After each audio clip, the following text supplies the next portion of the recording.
Hey, welcome to today's Daily Pattern. I'm Maddie, one of the young adults here at Pattern Church, and today we'll be looking at Acts 12. So, if we hadn't been in lockdown right now, or at all, I would have been taking my A-levels this year and heading off to university in September. Actually, until very recently, I didn't know when I'd be going back to university, if at all. If I'm honest, it was making me a little bit worried.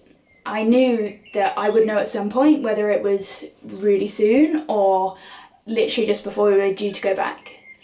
But when somebody offered to pray for me about it, I jumped at the chance. I told them about this concern I was having, and that's what they prayed for. The next day, I went to check my phone, and I noticed I'd received an email from my first choice university letting me know that students would be heading to campus at the start of the autumn term, exactly when we would have been going anyway. Now, if that hadn't been prayed about the day before, I would have thought nothing of it. I would have been ecstatic and overjoyed.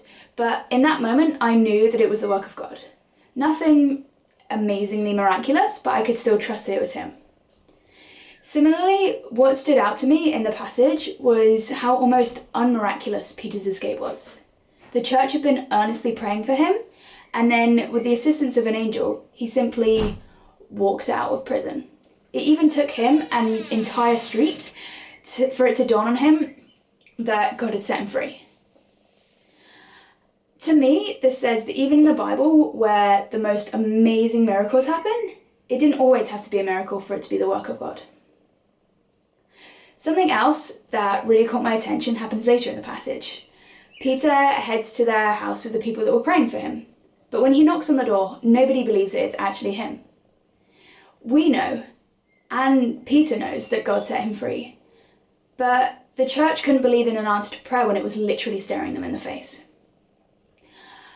Now, this could have ended quite badly for Peter, being the escaped prisoner he was, so it was fairly necessary in that instance for them to trust that it was an answer to prayer.